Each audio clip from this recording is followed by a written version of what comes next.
First, like with I, right? With I, what happened was like, okay, she called the teacher out, and then like, it seemingly case closed.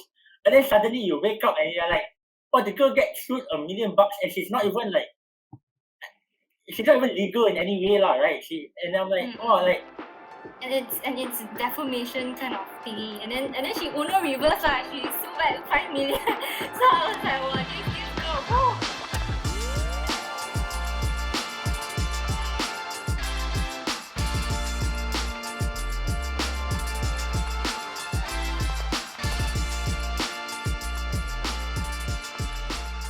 Welcome back, guys, to the One Take. This time is really one welcome back, and we're glad you are sticking with us. So today we have a new face. Megan, would you like to introduce yourself? Yes, hi everyone. My name is Megan, and I'm currently a second-year law student under BAC. And in September, I'll be in my year 3, and then I'll graduate next year.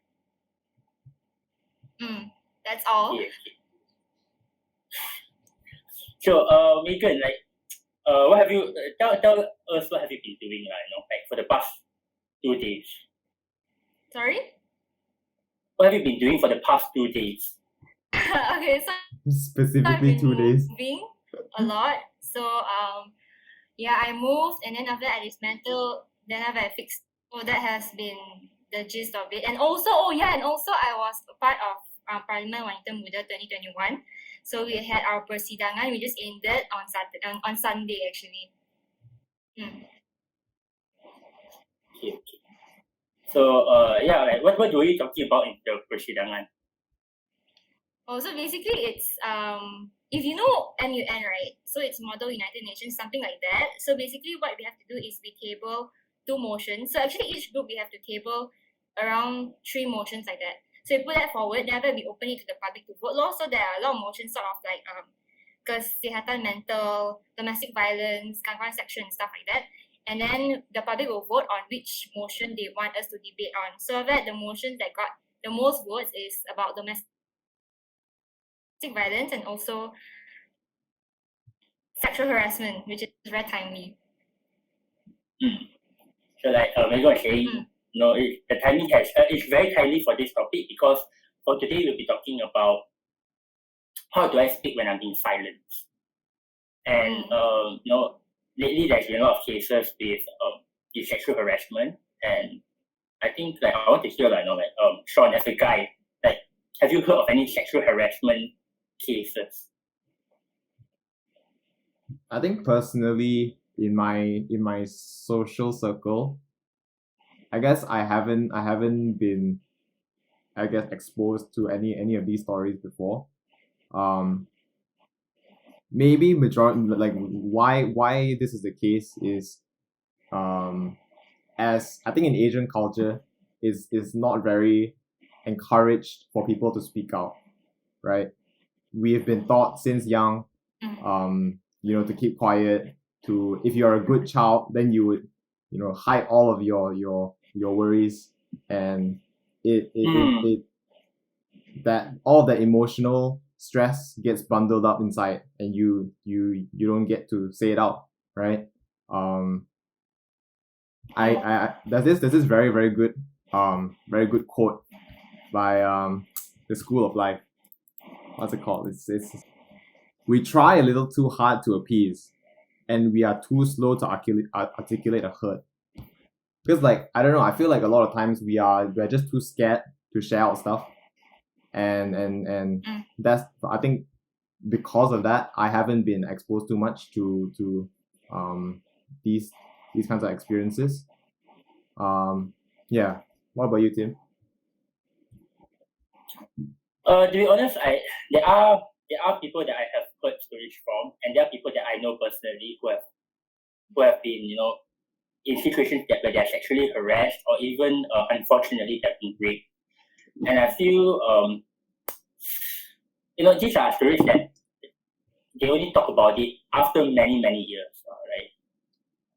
And these are only one of the few people, like people will only tell you kind of stories when they fully trust you, right?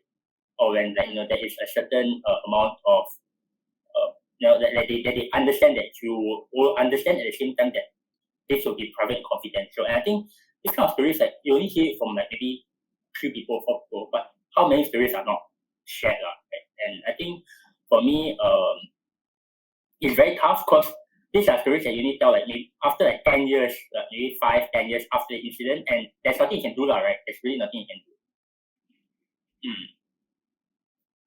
Do you think that even like, because most of the time, right, when time has passed already, then people start to feel like, oh, okay, you know what, it's already been 10 years or it's already been like 15 years. Is it still very relevant to share that experience even though some time has gone by?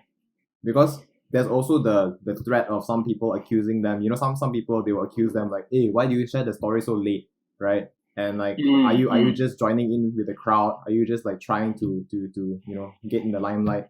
Some people will accuse people of that. So Megan, what do you think is something that people should still share even though it's been a long time? Yeah, I think for me, since I was young, I was exposed to sexual harassment already. So I think one thing to know about sexual harassment is that it has spectrums. So even a mere gesture such as catcalling is also considered sexual harassment, but it's very it's a very a thing. So people always normalize catcalling, I realize these days.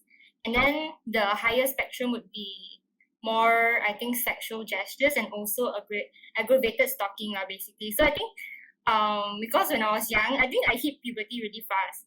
So what happens is so I get catcalls when I was 12 because like, I was already like that when I was 12 so I look like that.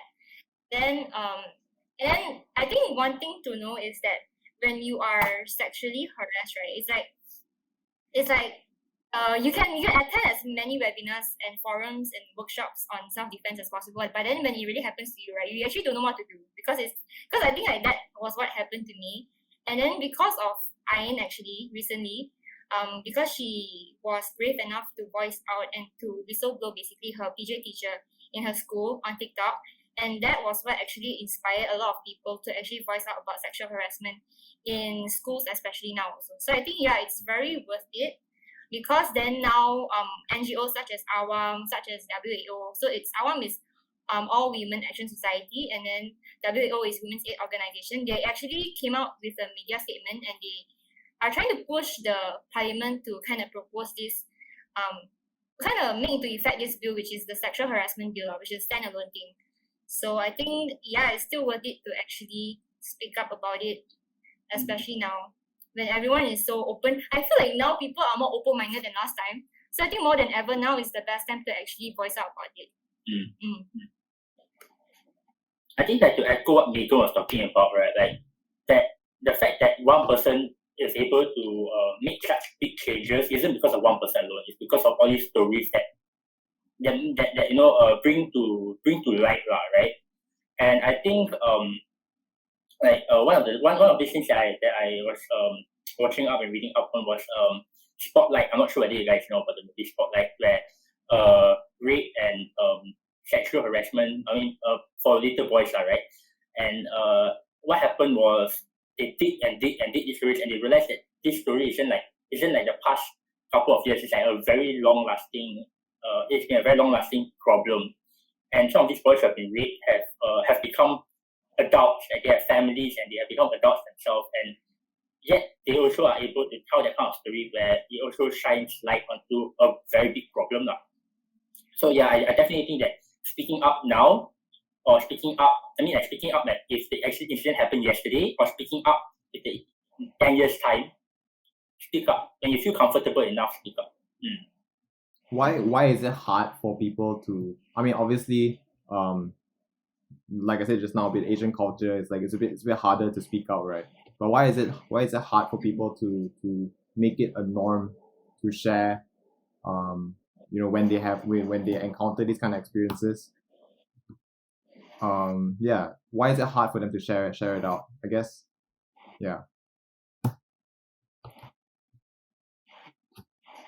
I think I would say maybe.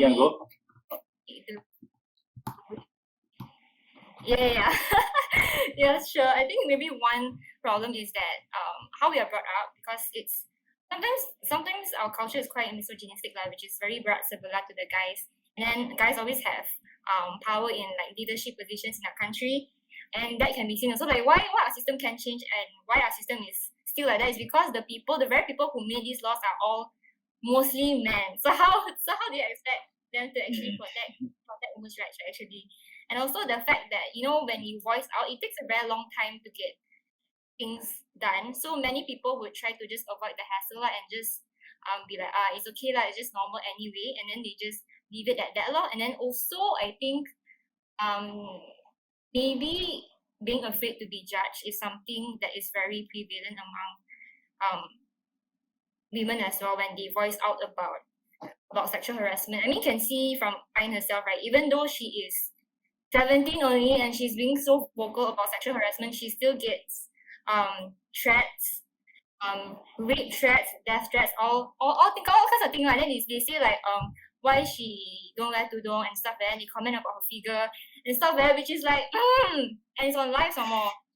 So this is why people would tend to not want to speak out about it and just choose to remain silent.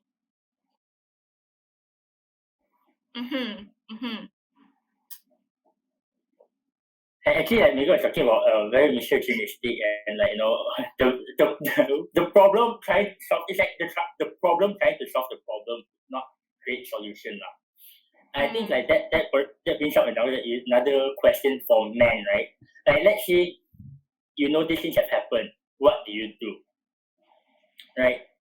And I think I'll hear what I'm trying to say. What will you do? Or what have you done when you hear this kind of stories?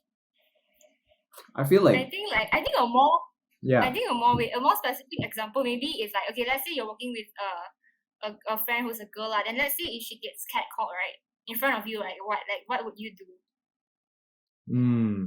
That's a very good question. I mean, in an idealistic world, I would probably defend her.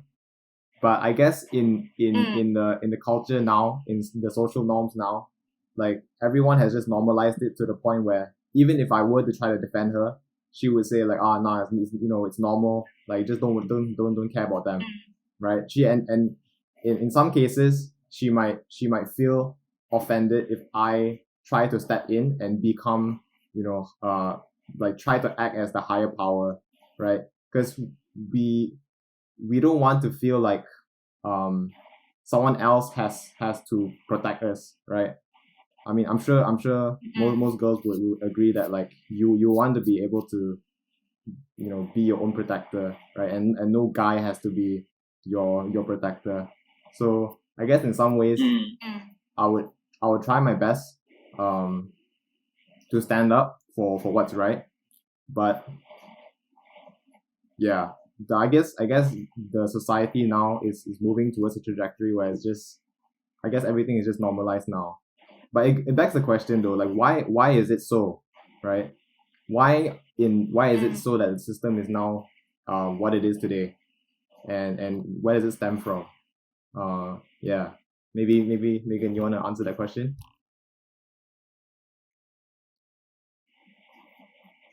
I think where does it stem from?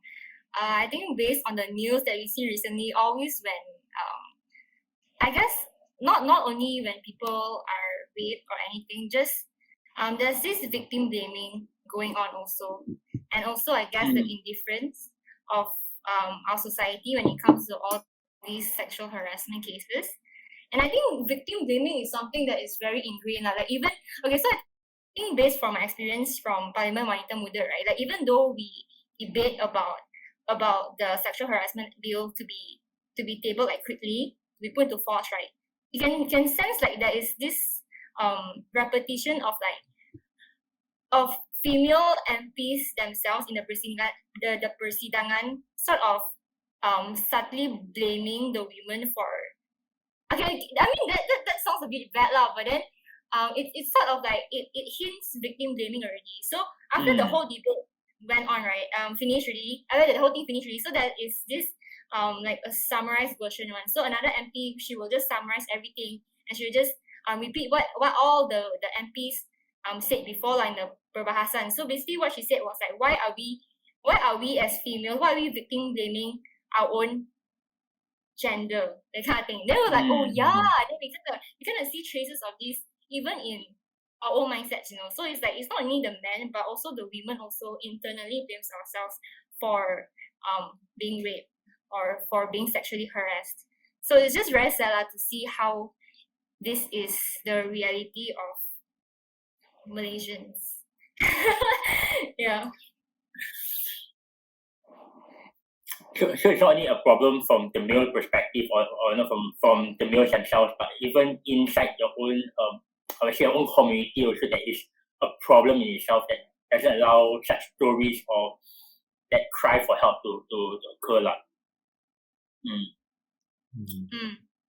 I guess for me, right, like I feel like as guys as we grow up, right, we are taught or we are educated that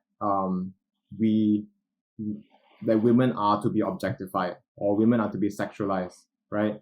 When they're growing up, we see ads that like have like what really sexy girls, and we see like, if you have the nice car, then you got a nice girl, or you see the beer ads, the beer commercials, there's always like a nice pretty girl inside. So like we are brought up in that culture, or where we like to look at pretty girls, and that kind of forms that it changes our brain to think that okay, it's okay to objectify women. And then further down the lane, when we are older, then I feel like it's natural for guys to start catcalling on girls, right? Because that the education has been like really prevalent, and so I guess like one of the ways to stop doing this will be to, I guess amongst guys, right, especially here in the UK, if we see a girl, we use this term called peng. So it's PENG, and like it actually just means like really, really good, right? You can use peng to describe food, you can use peng to describe like a really nice house or whatever, but we can also use it to describe girls. So right, if they're like a 10 out of 10 or like that kind of like numbering system, then we'll say the girl peng. And I guess like when guys are among each other, it's very easy to like, hey, look at that girl, man, like walking on the street, she's so peng.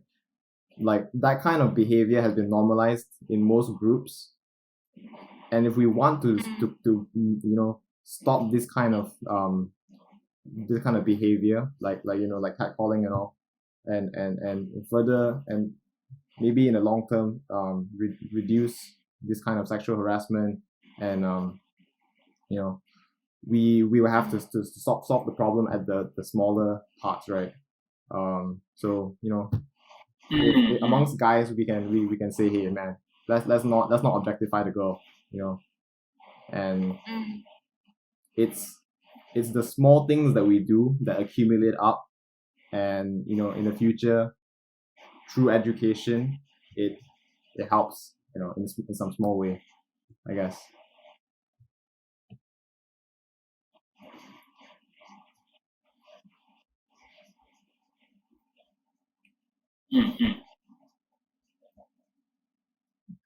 I think like to add on to what Sean was saying, right, about like the way you're brought up, and like even if let's say we grew up in a very grounded family where we are given the opportunity to respect women, we are encouraged to look at women the way we look at men, like there's no difference, right? And we are given and they are given the same ground to. I mean, like let's say like for my sister, you're given the same ground to grow, and I think even if let's say your family is secured that way, right? When you go into into society, right? When you are around public areas, it doesn't work like that, And as much as like people say, oh, your family what people ask for your family upbringing, there's also the idea that after a certain age, you don't spend as much time with your family. You spend a lot more time in society, right? And all these subtle things are like ads whatever you watch on television or whatever you watch on YouTube or even music videos, all these kind of things, it does add up to an extent. It does add up. And I think, what Sean was saying, among guys, there's this, unfortunately, there's this idea where they'll talk among themselves about girls. And people don't call that out because like you don't want to sound like in the sense that you don't want to sound like the party pooper, you don't want to sound like the old man, you don't want to and I realize that shouldn't be the way, right? Because there's so much more to a woman, right? The moment we allow this to happen, it will actually snowball. It will snowball, and I think recently I entered into a meeting with a friend, and then suddenly this girl called me, and I picked up and I put her on speaker because I needed to do something, and my friend heard the voice for a brief moment. My friend said, "Hey, you know what? She sounds really hot." And what happened was, when I talked to him, I said, "You know what? Hey, there's so much more to her. There's so much more to her. She's really kind. She's really nice." And what happened was, I realized that. And it's not wrong because most of the time it's like a passing remark. This person looks good. This person is pretty. But I think once the intention becomes wrong, right? And once the intention becomes wrong, everything will just fall apart. So I think like by telling a friend, hey, you know what? There's so much more to there's maturity to her, and all these things there's maturity to her that she is independent. She's passionate, she's kind, all these kind of things. I think then it will change your friend's perception or the guys around you. That perception will change.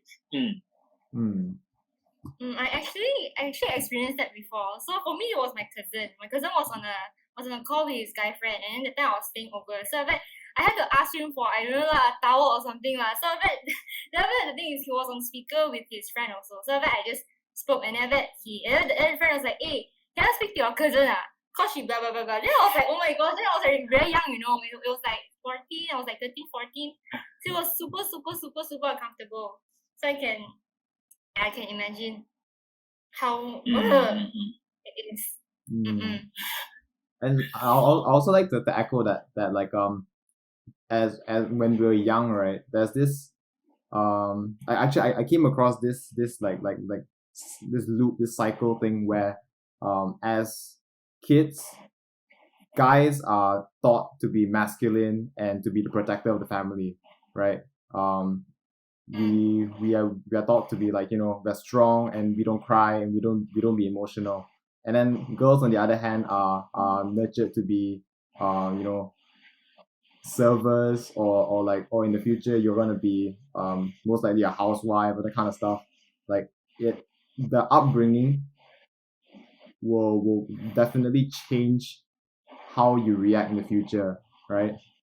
So if girls are taught to be you need to be obedient, you need to if they were born in a family where your mom is a housewife and she listens to your dad, who is the provider of the family, and he was the ones that gets the money. And then your mom is the one that I'm going to listen to my husband because he is the one that earns the money.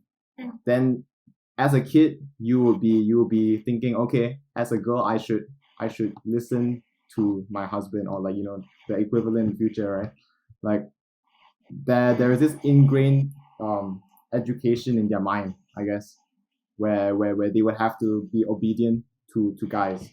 And I guess that's for that reason that also grows up to be even worse, right? When you grow up, then and as well, as what was I going to say again? Yeah, so the loop happens like this. Because of that, when the girl grows up and she becomes an adult and she starts to look for work, and if she doesn't get paid as much, compared to a guy, then the guy can also still have that power over her.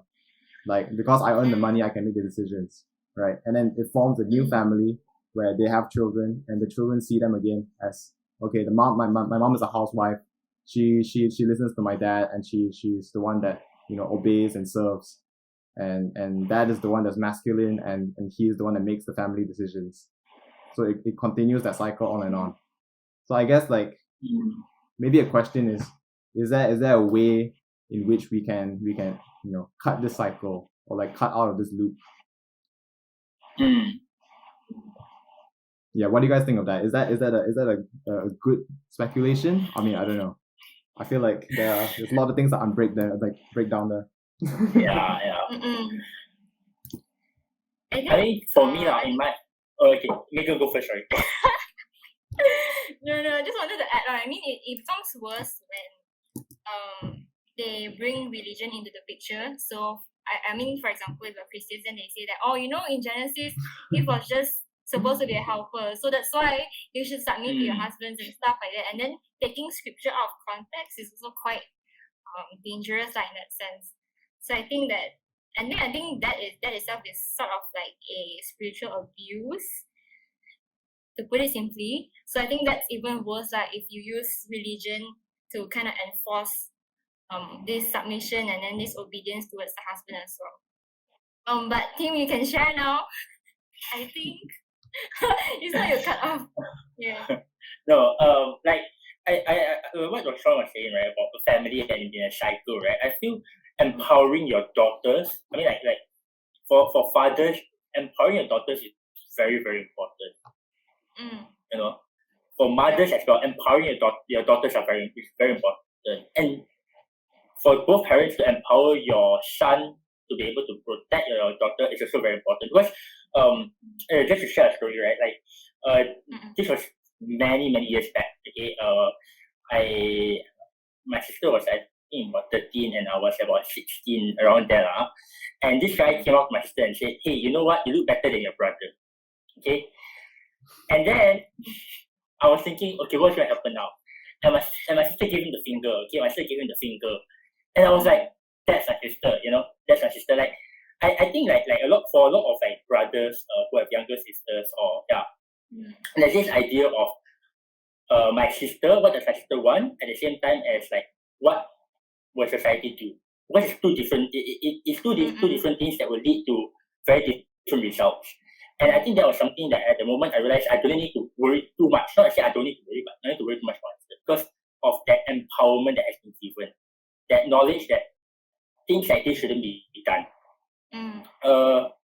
I think like talking about that also, I think I wanted to ask, like, for females, because the way you talk about sexual harassment and about rape and all that, it's like an external guys, right? Guys from outside of your circle. But what about guys inside a circle, right? And I think I wanted to hear something from Megan about that. Oh, wait, was that a question? So wait, guys in my circle being sexually harassed? That they sexually harass you, right? Yeah. Oh, they sexually harass me. You mean my friends, like, basically? Yeah. Has there ever been a moment that you have felt that way? Sexually harassed. I feel got definitely got. I remember already. So it was just okay, story time, guys, story time.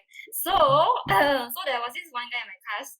I won't say where lah. Okay, so there was this one guy in my class, and then after that, what happened was I met him because we were sitting in front in class, and then that time I was the only one lah, because Shine wasn't around.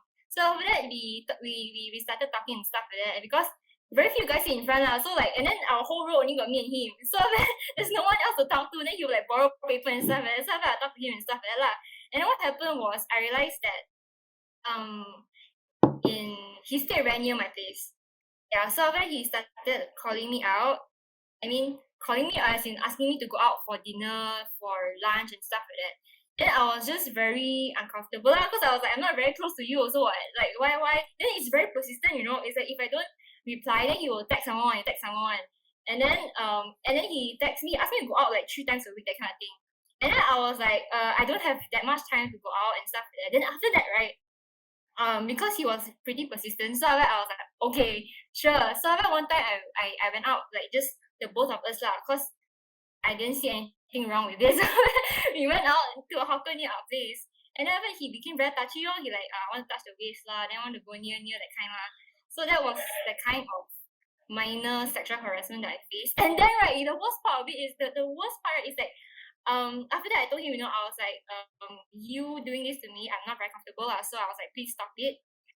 And then I said I really like someone else. and then he told me, he was like, oh, sure, I mean I also have a girlfriend. Then I was like, what? I was like, you have a girlfriend? And you touch me like this? I was like, huh? I was like so shocked. Yeah, so that was my story. So ta-da! But right now we're just I told him then after that he also stopped already. And then I was like, is your girlfriend even okay with this? And then it escalated, right? Because I didn't know he had a girlfriend at all, because he didn't tell me anything. So after that we went on like that double date, He said, hey, do you want to go out with my friend?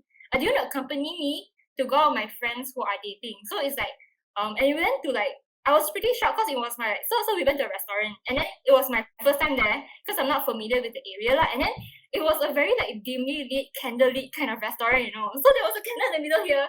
And then the couple was there, and then I was here, and then opposite of me was him. And then I was like, okay, this is quite weird already lah. Like this is just really weird. So after that, I learned that the other couple, are friends with his girlfriend, So I was like, I feel like this is not what I thought that it would be lah, because it's just so weird. It's like so weird. Then after that, right, I asked you, I was like, where's your girlfriend? Then after that, it was a Saturday at that time, and then he was like, oh, she's working. So after that, I was like, so she's okay with me going out with you on a double date? Then he was like, yeah, she's okay. Then I was like, oh, but then we stopped already lah, because so that was the last time I ever went out with him one-on-one. So that was it. Yes. Yeah, but then every time he tried to get close, right, then I was like, scoot away. Like, Oh my avoiding. goodness. So that was what I faced from a pretty close friend, I would say. Dang. Right? Getting tricked My first into time a also. double date. Ow. Oh, damn. So yeah, it actually really shocks lah. I always say it really shocks. Especially that from a you friend, put in that kind of position.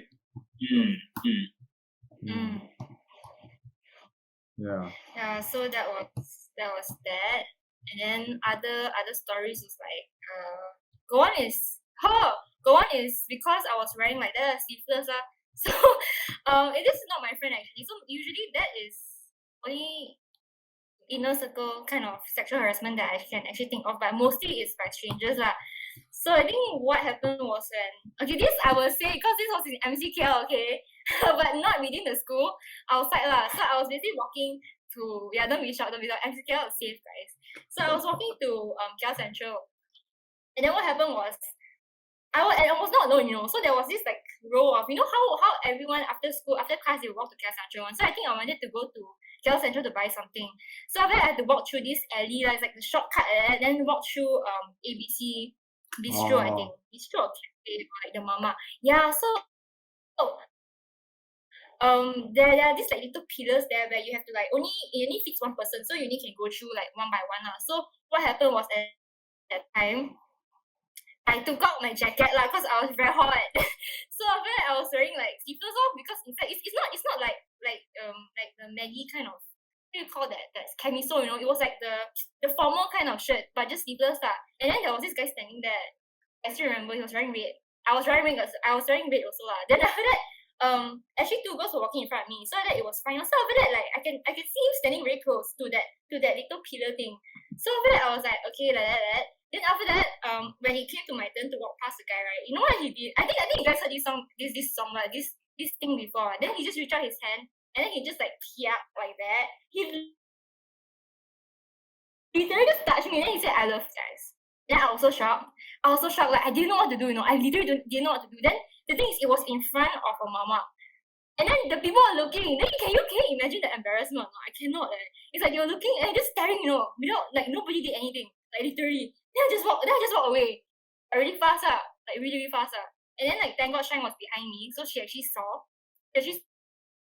what happened. But then after that, right, like after I went to class central, I took so long to actually go back to my hostel because like, we walk because no car and whatsoever. So I actually contemplated to order a Grab to go back home, which is only like 5 minutes away. So that was like, oh yeah. But then I found out that he was actually like mentally unstable. Because after that I came out, so I walked back. I didn't take Grab because I was quite brave. I don't know why lah. And then after that I just saw him standing in the middle of the road doing some weird stuff in front of a bus, So that was so that was what happened. But it was like so shocking. Like I didn't know what to do. Really, really didn't know what. Oh, man. So that's the outer circle. Yeah. Wow. I guess like girls now, like it has been a norm, like it's been normalized now, right? That like girls have a set of like procedures, right? Or like a set of rules, or like things you need to do to avoid these kind of experiences, right? I saw like a few people are posting up like oh if you're going out at night you gotta make sure you have person you can call immediately, that kind of stuff. Like make sure you don't go out past like 9 p.m. that kind of thing. How is your experience been like? Is that something that's very normal to you? Because as us guys, I don't know about Tim, but I feel like guys we are more carefree and we don't need to set up rules like this. We don't need to have like we need to make sure we are accompanied by someone else or whatever. So like I want to hear from your perspective. Is it very normal for a lot of girls to have this kind of thing? Sorry, can you repeat the last part of your sentence? Oh yeah, is it normal for girls to have like a set of things that they make sure that they do that they do to avoid this? I mean, there are like definitely like have a pepper spray you, have this like pocket knife or whatsoever. Then you have to learn like basic self-defense mechanisms, that kind of actions lah. But then the thing is, when it really happens to you, right? What happens is your mind goes blank one. So even you can just memorize whatsoever. So this is what I heard from someone else as well. So it's like similar lah, but hers was really scary. And her one right was like she's in a hostel, so it's a boarding school. And what happened was, I don't know why, it's like really weird one, because her dorm is here, so all girls hostel. Then right opposite, right, is the all guys hostel. So what happened is that guy opposite of her, he kind of liked her. And then what happens is he will come into her house through the window one. Somehow he can just come in. I don't know how also. And then what happened is he'll watch her sleep. So that was very, very, very creepy. And then and then it's quite, honestly, it's quite, when I first heard that, I was like, like that are so weird one. But then I heard like even in BAC mentioned like the one in Breakfast, that one also, right? I heard stories about people, like guys going in, standing at the corner of your room and just looking at you sleeping, like literally, that's so scary. That's like one of my nightmares actually. But she actually reported and nothing was done because they said that insufficient guidelines on how to handle this issue lah. Then it took a very long time, and then she actually thought of transferring out of the school. So that's usually what will happen to people who are sexually harassed, whether in the workplace or the schools, because it's usually the people who are more powerful in that sense, and then you feel like you can't do anything, then you just leave the place. That's usually the case lah when it comes to sexual harassment. So yeah, like when it really happens to you, right, it's really blank one. So there's another one I want to share. So I was staying in BAC. No, not staying in BAC, I was staying at PJ there. So what happened is I worked part-time last time, and then my shift is like crazy lah. So basically it's at a cafe. So what happens is I work until very late one. So after class, so my class is until 4, then I start shift from 6 to 10. Then after 10 o'clock, you have to wrap up, you have to do reports, SOPs, not SOPs lah, it's like the EODs, you have to do the report, EODs, closing statement, whatever, then you just close the shop and you walk back. So after that, it will be around 11 p.m. already. So what happened is usually I'll walk back with Shine because she works with me, same shift, right? And then there's this guy lah who this is quite scary because I was walking back down the slope, and then I still remember his name is George, Honda City white color, right? Yeah, I remember because my friend asked me to remember. So this was a slope, so we're walking down, And then his car drove down at first. Then after that, he drove up again. Then he just stopped beside me. Then he started asking for the number and stuff like that. So after that, I don't know why. It's like damn scary because he was in the car and then he was like, give me your number, I'll call you now, that kind of thing. Like, you check your phone, see whether you receive my calls or not. So after the incident, I did tell people about how I was like that. And then it was like, when it happens to you, you really don't know what to do, because he can anytime get out the car, just put you in his car and just drive away, because there's no one around. Literally, it's like an alley lah. There's no one to help you. So after that, people were like, hey, why are you so dumb? Give him the phone number and stuff like that. Then I was like, excuse me? Like, I didn't know what to do. Then after I went back, then straight away blocked his number and stuff, and then I just sat at my bed. I just like stared into like nothingness for I think 30 minutes at least, because I was like so scared, because he specifically, because we said we're like he said I want your number, like your number. Then I was like, oh my god. So that was what happened. But then the kind of like comments that I got was like, why you give him your number? But at the time when I was in that situation, all I thought was like, if I don't give, right, then he might do something to me. Like, get out of the car, then probably like menculik I, then throw me in his car, then like nobody can do anything because Shang is so small. How can she help me, right? So that was what I thought lah. But then yeah, so everything blah. And my friend also was very helpful. So every time he said that whenever you walk back, right, if got anything happens, I will just come down and look at you, walk back into your hostel, and then I'll go up again. So I was like, okay. I felt safe. So thank you. That was that. So like, you literally like just don't know what to do. I think to add on to that, like Sean was talking about how like for guys we don't feel like we don't think about the time, right? I remember like talking about late night. Like there was this day that Sean and I were walking around the housing area, right? And it was like 2-3 in the morning, and there is no fear of that happening. And I think like for girls, right, like just after work, you're not even going out, you're not even going for a walk, and like for that to happen, that will suck so much, Like, in life there's so many things to consider already, and for you to consider this external unnecessary factor into whatever you do, I think that really sucks. Yeah, I mean, especially when you're not even like dressed up or anything, you're in like work clothes, and just sweat and stuff, and just wearing a cap. Then also got people like that. Then I was like, oh my god, help me. So that's why I moved, guys. Yeah. Okay, but it's not because of that problem lah. It's just move to a bigger place.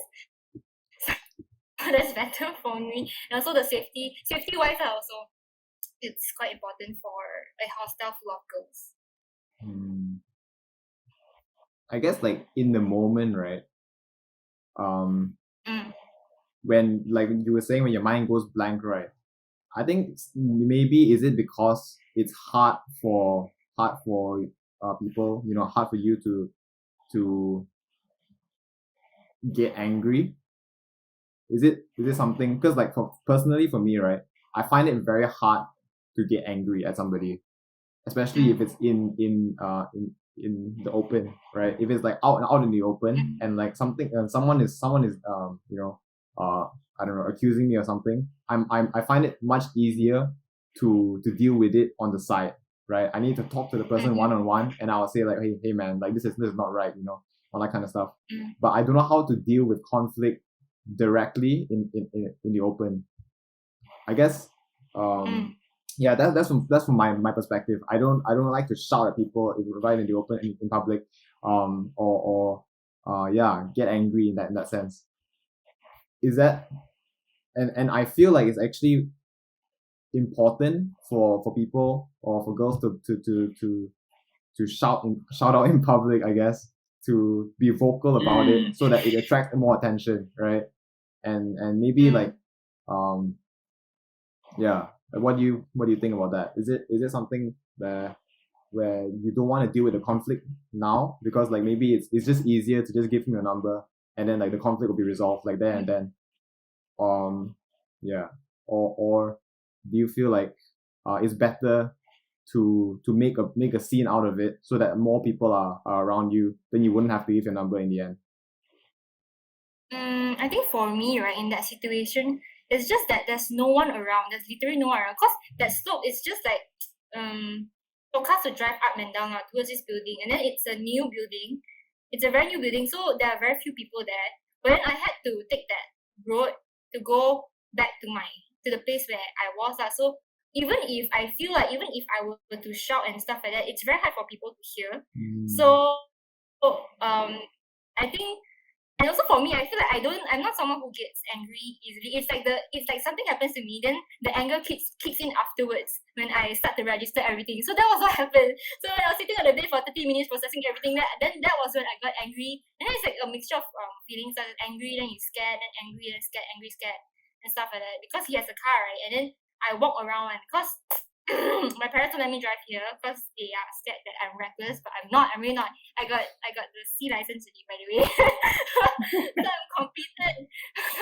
But then so I was like very scared. Also, every time I go out, right, it's usually like I will wear a jacket and then just go very fast. Then I will take the umbrella and then just put it really low and just walk very fast. That was what I did when I was staying at that place. Actually, to talk about about shouting thing, I want to go back to Megan's story about at the where the guy touched her and then like everybody was like looking, but like nobody responding, and I don't know, like psychologically we learn like bystander effect, that people is like, oh, maybe I don't need to do it, maybe somebody else should do it, but like in the end nobody did it, right, Megan? Yeah, so I want to. I just want to say, like, I don't blame them for not doing anything. So I think it's the first time for them seeing this kind of thing happen in front of them. So I think just like me, like, they were so blank and they didn't know what to do, stuff like that. Yeah, but you can continue. I think what Megan brought up was actually very interesting. Like, they do not know what to do. So I think as much as you're trying to I mean, it's good to educate women, right? I don't think it is victim blaming them, but at the same time, I think it's important to educate them so that they know what to do. At the same time, I think educating men is also a very important thing. Because at the beginning, like Megan was talking about how men and women are part of the problem, and I think like if men and women are part of the problem, then men and women should be part of the solution.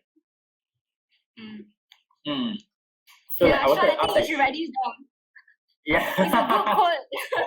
Write down. Write this down and you quote it in the next episode. It's true though. It's true. But I feel like it's very easy to say like, okay,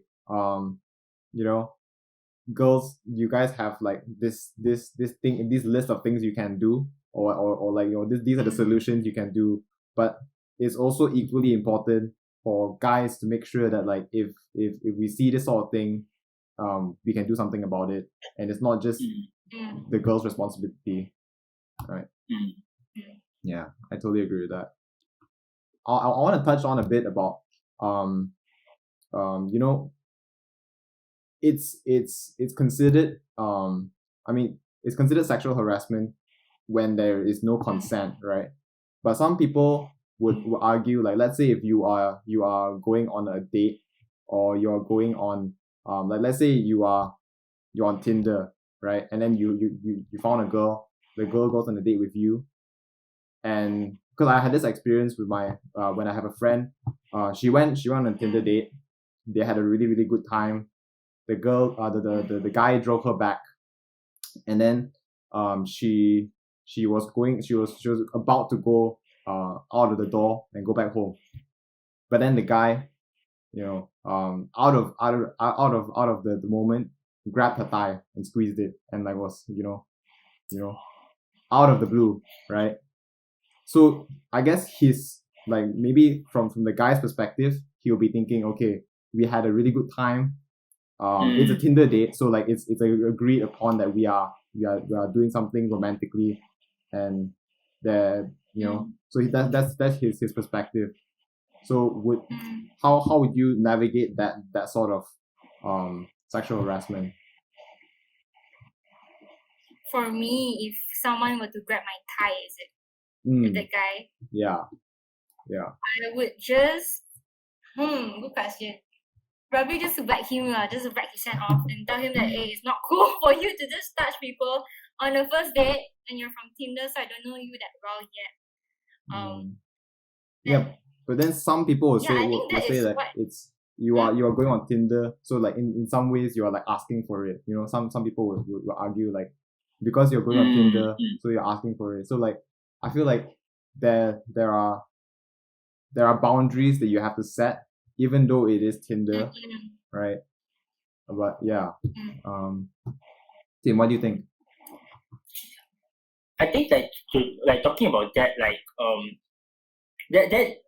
by saying that by going on Tinder, you're requesting something. I think then it goes back to the victim blaming my issue, because you're not talking about the person. I mean, like you are focusing on the person instead of the problem, right? And I think the problem would be why don't we actually ask the guy, like, you know what, did the girl make any advances? You know, I think there's always two ways to handle it, right? Like the girl blows up straight away in public and says, screams and shouts, don't do that, and then like the guy gets into trouble. And there's also another way where you can tell the person off. I think either way, as long as the results is there, I think it works out, right? But at the same time, also like just because a girl goes on Tinder doesn't mean she wants something. Sometimes people go on Tinder. I mean, from what I've heard, people go on Tinder, they want to find friends, or I mean, this is something I can talk about in future episodes. But like, there are people who are also lonely and they want companionship. It doesn't have to be sexual in nature, I would say, at the same time. But yeah, I think going on Tinder is not wrong. But I think I like what Sean talked about Tinder, because it brings out a question: am I setting myself up for something? You know, like just now I was talking about close friends, right? Like, are the people I'm surrounding myself with, because definitely sexual harassment comes from external people from the external environment. But in your internal environment, am I setting myself up to be surrounded by people who are of a certain kind? I think that's a very important question, so I would like to bring up. I think the victim blaming part is, yeah, I mean, obviously people will be like, oh, you know, you're so dry, that's why you got Tinder, so you should expect this to happen and stuff like that. But I think that doesn't mean, I think what you said is quite Tim, what you said was quite true, which is like, doesn't mean you go on Tinder you're actually looking for something sexual in nature. And I actually want to bring up something, but I actually cannot remember already. I want to say something else. But it's okay, you guys can carry on. I can just add on afterwards. I literally forgot. I'm just like, whew. No worries. Okay. Yeah. But yeah, I think for guys, it's actually very clear cut. Personally, I think it's very clear cut what we should do. But acting on it is like, wow, you think about so many things. Like, how do I act on it? You know, what should I do? And like, I think I want to hear from Sean. Like, what do you think that we can do? Because I mean, like, for both of us and most of the guys that we know, hopefully, I'm just saying hopefully, right? You never know, but hopefully, like, you know, and as far as I've seen, like, they are very good natured guys. They are guys with certain morals and certain principles. So I think then back to the question of like, what if these guys aren't like that? Then what do we do? Sure. I feel like, yeah, there's also two ways to look at it, right? Because as much as you want to make it a new norm, you want to make it a norm where girls are respected, and we don't do catcalling, we don't do, you know, we make sure that they're protected and all that kind of stuff. But we also don't want to surround ourselves with people that you know engage in this kind of behavior, right? Because it's very important, like you're saying, we don't want to surround ourselves with these kinds of friends, because they might also, you know, influence us to act a certain way. So on one side, we say, okay, we're going to surround ourselves with good natured people, but at the same time, this doesn't affect external groups, right? It will only affect our group, right? Because we are upholding these values, but we are not really changing anything externally. I guess yeah, one thing we can do that affects both sides would be to continue to uphold our values within our own group, and through, you know, I actually I don't really know, like what's a solution that where you can stay in your group, that it's where it's comfortable and it's good in nature, but still making a difference overall. No, I don't know the answer. I think maybe it's like, okay, like you want to be comfortable. I mean, that's understandable, but then let's say if you and your group of friends, you guys see someone being sexually harassed, maybe you can collectively call that person out together. So I think that is power in a group, so the person will be like, oh, you know, this is wrong. I feel intimidated because the group that there's so many people kind of calling me out on this behavior. So I think that's maybe what you can do. Let's say if you see someone being sexually harassed, that's something you can think of right now. She called the teacher out, and then like seemingly case closed, and then suddenly you wake up and you're like, oh, the girl gets sued $1 million, and she's not even legal in any way, right? And I'm like, oh, like. And it's defamation kind of thingy, and then she Uno reverse she sued back 5 million. So I was like, wow, this girl, whoo. Okay, but anyways, that is, I think, one of the reasons why this problem is kind of ongoing is because Malaysia don't have a specific standalone sexual harassment bill. So the only harassment bill that we have is, okay, my knowledge is limited because I kind of studied English law, so I need to get to know about Malaysian law in CLP, but then I'll just tell you what I know first. So we really have this kind of code or guideline in the Employment Act. So that is the only part where we can get these guidelines that are protecting sexual harassment victims of sexual harassment basically.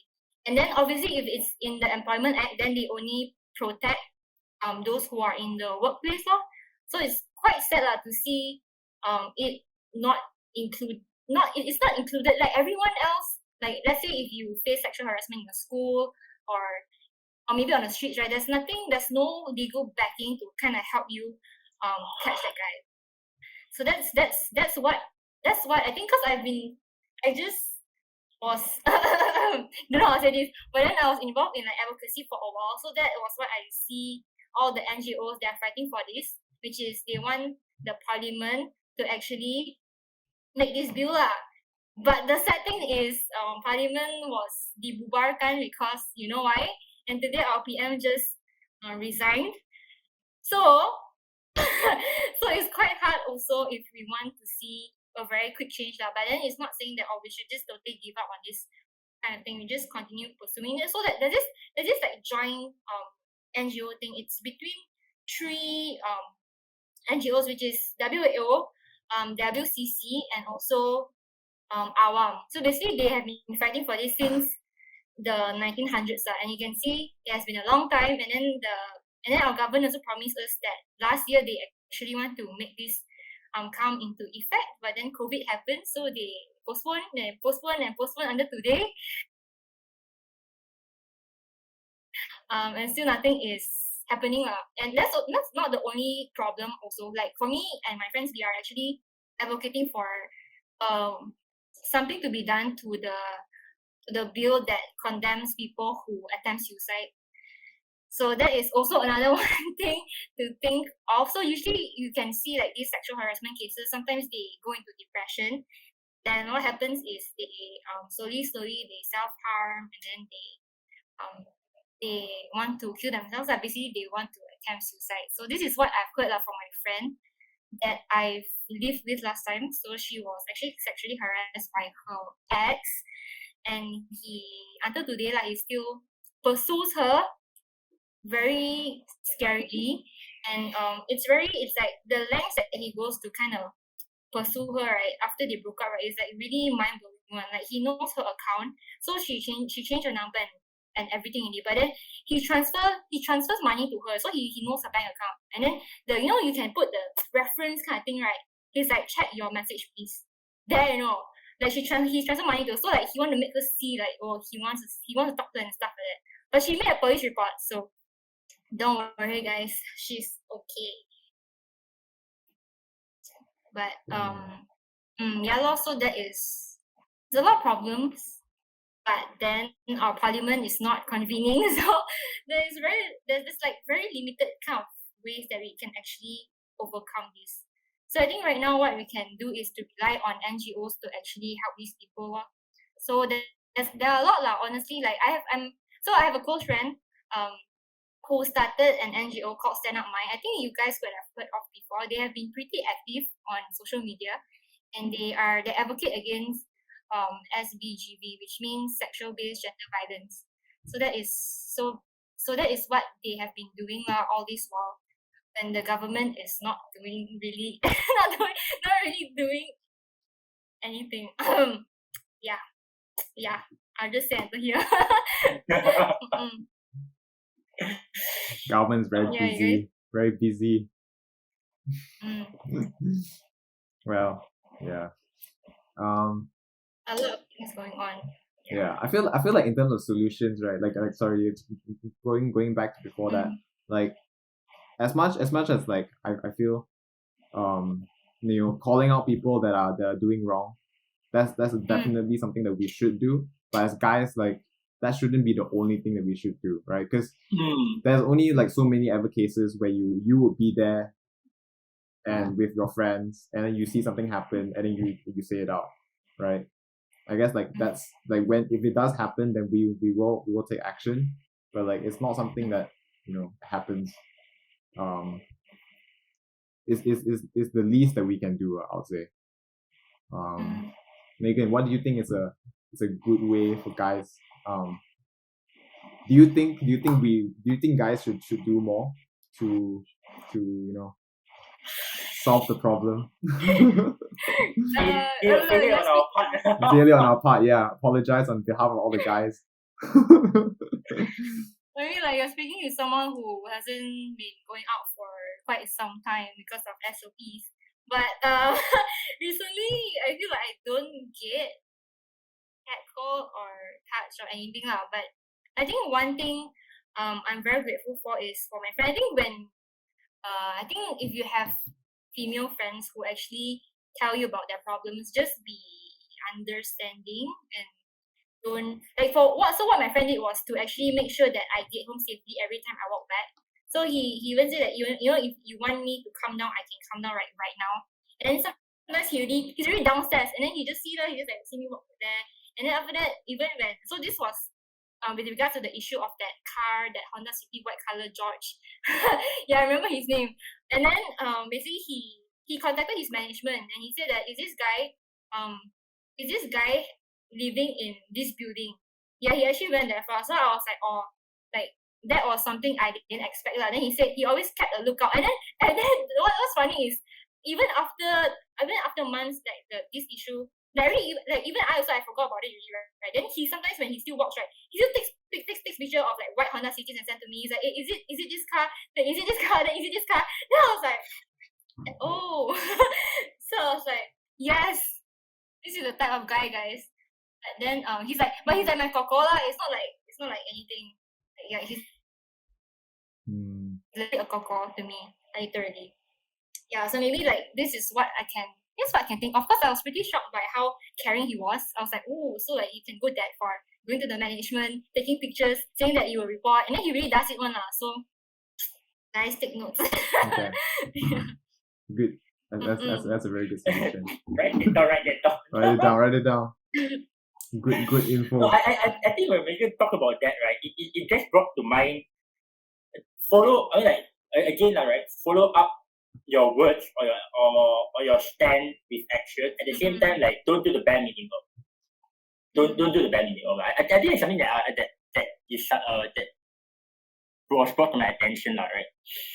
Like the fact that he is like on a witch hunt for the guy lah. Literally lah, because I think what motivated him also because he has a sister which is my age also, so he's older than me. But he's in the same class lah. But then it's okay because he went fast. But then yeah, he was like literally a coco lah. It's like the coco that you want but you cannot get. But that's him. yeah. But that's how I was like, oh, I think guys should be like him, you know. Yeah. I guess like the solution should be something along the lines of like care for the people around you as if they were your close siblings, you know. Like you don't want that to happen to your younger sister or your younger brother, or you know. So you make sure that they are safe and make sure that you know everything that they do is you know that there's action taken if they've been wrong. Yeah. Also, I think maybe you can think of like, you know, next time when you guys marry, if your daughter is being treated this way, like what will you do actually? So I think this is what I always think of, you know, whenever I get like catcall and stuff, and then I'm like, these people are gonna have families next time. So would they want their daughters to be treated this way in the future? I mean, like for me, I know like my dad will sure like just punch them really loud. Because I feel like I was brought up in a very I mean that's true. I mean, because I think for me, I'm very fortunate to be brought up in a very loving family in that sense. Like my dad, he doesn't. My siblings are all sisters, basically. So for all girls, everyone in my house are girls. Especially except my dad. So he's the only guy in my house, and then he has never like laid a hand on us, any of us before. Like he never even beat us before. So I think that is the standard I uphold. And also my mom, I think she has been. So my mom is also a victim of sexual harassment, sexual assault before, and then that is what she actually advised me now since I was young. So I think from there on, I know like, oh, this kind of things will happen to girls, and then how can you do to avoid it and stuff like that lah. So I was like, yes. That's very surprising. I mean, okay, not very surprising. That's like it's against the current, right? Because like I think I'm not sure for you guys, but then like when I was growing up, like Chinese culture, like having more sons is supposedly good, right? Like in my family I have two brothers, and so my mom, my relatives will always come and say, wow, yeah, like say to my mom like, wow, you're so good, so blessed, prosperous, you have 3 sons, all that kind of stuff, right? So like in that way, right, even the culture of like having sons is devaluing women, right? So just upholding that cultural background is already saying like, okay, girls are worth less.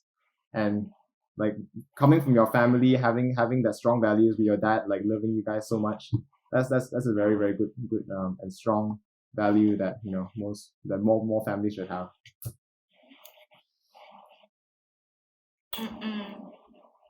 Actually, I like I want to go back to what Megan said, man. Like, you know, that man will have another daughter. That man will have his own daughter, and like I feel like, you know, devaluing again, like talking on Sean's point about devaluing women, right? Like some days I think men should reflect on this. When I look at a woman, am I looking at an object? Am I looking at, you know, a person void of emotion, right? Or am I looking at somebody's mother, somebody's daughter, somebody's sister? And I think by adding all of that, and I mean, people will say that, oh, this is very basic, right? But if it's so basic, then why is it such a big problem? So like, I think by adding all these layers to a person, you look at a girl in a very in a multi-dimensional manner, where you realize that I shouldn't be taking them for granted, or I shouldn't be doing these things. Actually, I want to disagree about the point of like putting their value in another person.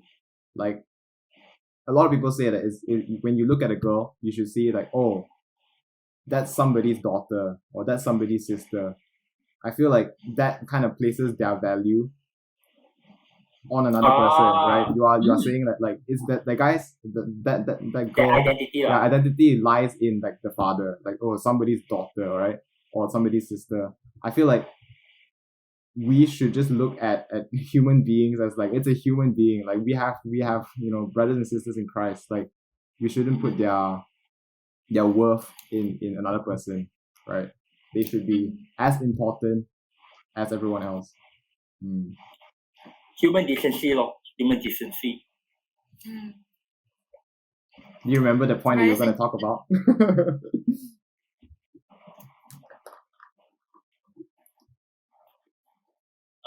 Okay, anyway, I wanted to ask, because Sean was asking, do you remember the point that you wanted to talk about? Oh, I didn't catch that. Oh, it's me. Okay. I think I just wanted to add on to victim blaming. I think if we continue to victim blame, I think maybe like whatever you want to say about this kind of thing, you need to really think twice, because I think victim blaming just empowers the person who is sexually harassing you, and also you will cause the victim to really be silenced on what they are facing lah. So I think this is the phrase that I use for mental health. So it goes, I think, but it's the same lah. So if sexual harassment does not discriminate, why should we discriminate against those who are sexually harassed as well? So yeah, that was what I wanted to add on. Okay, anyways. Yeah, I think like coming to an end of the episode today, right? Because there's always more to talk about, but yeah, I wanted to ask, like, what do you guys feel like is a take back, for women and as well for men? John, you can go first. Makasih. Take back. I guess I would say that this problem is not something that's going to end, like it's not an overnight thing.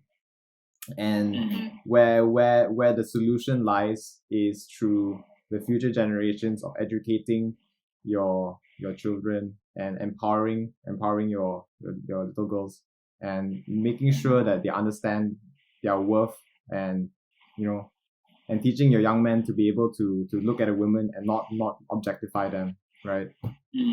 I guess what we can do now is like we already said, we should stand up when we see someone sexually harassing other people. In our own groups, we should uphold these values of respecting women and making sure that they're safe and protecting them.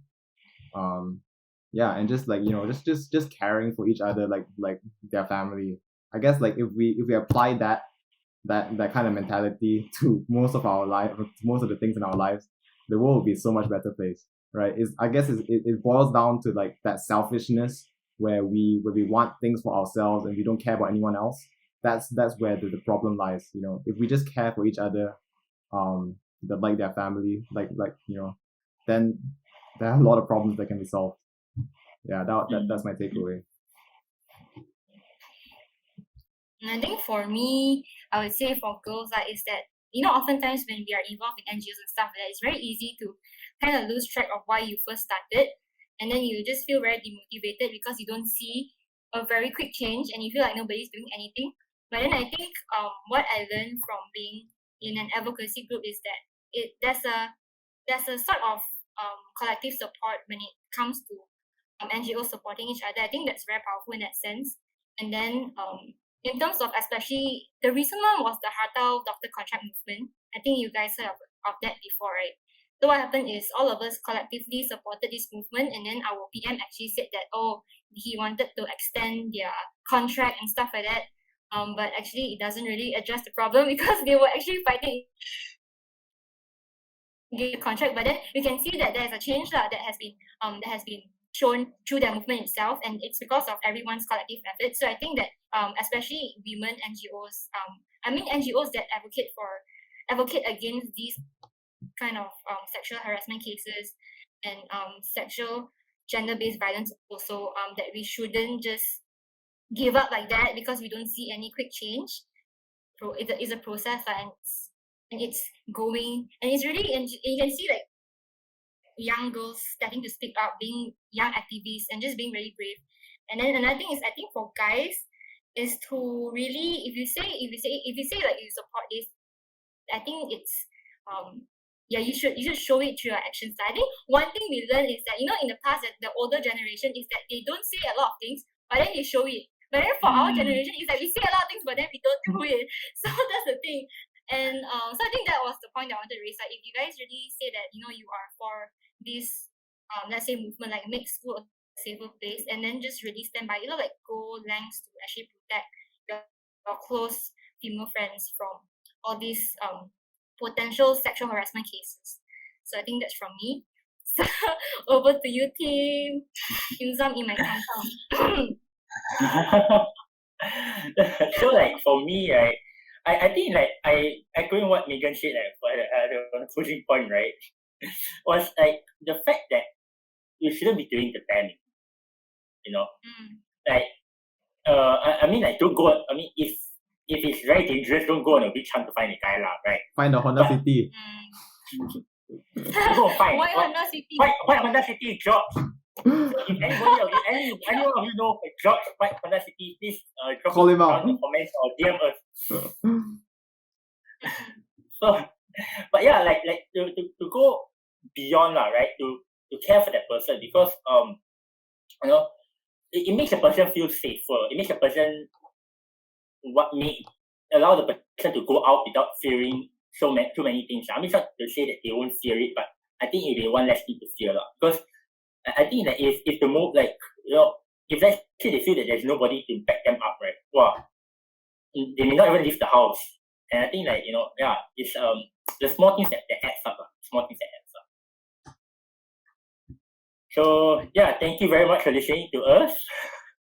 We hope we brought some, shine some light on on this topic, shine some light on this topic. Definitely, it's not everything. We will never be able to capture everything, but I hope that we will be able to create dialogue and be able to create change in the small ways. All right. And bye. Alright, guys. Hey guys, it's Tim. A couple of days after the recording, and we were watching the recording, right, as a team, and we, while watching it, realized we may not have answered all the questions. We may not have touched on everything surrounding this issue.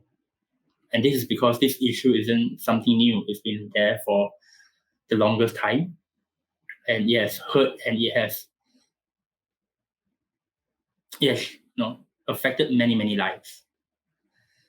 And so if we didn't cover everything today, we apologize. And if there are things that you would like us to cover, things that you'd like us to talk deeper about, it could be more about rape. It could be also about, males being in this situation. Do tell us. We will leave a Google form down in the description, and take the time to write to us. Or if you want, you could DM us or even email us. Tell us what you would like to hear. Tell us what you would like us to touch about. And if you would like us to read certain materials, do tell us. Because as much as you have heard us, we would like to hear you. And I think that will help us to grow as people and to be able to talk about these things more well informed. We hope this episode today, would encourage women out there. It could be the young, it could be the old, and anywhere in between, to come out and tell your story when you feel comfortable enough. Because your story matters, and you matter. And really hope that these things, and we are really, really sorry that these things has happened to you, because these things shouldn't happen to anybody. And we hope that you will be able to tell that story in your healing process, as well as helping those who are going through the same thing, and hopefully preventing any more things like this from happening. To the women out there, I would like to say that, if your friends or women that you know are going through this, be part of the solution, not part of the problem. Listen to them, hear them out, and be part of the healing process. And to the guys out there, hear the women, right? Put aside our ego, put aside our opinions, and hear them out. protect them if possible. It could be women that you love, women in your families, or just women around you, because it's about creating an environment that is loving and caring instead of what suits me best. And yeah, we hope that we have at least encouraged you in that manner. And again, we hope to hear from you. We hope to connect with you. And if anything that we can do better, do tell us. And we'll see you in the next episode. This is all from the One Take. And have a great week ahead.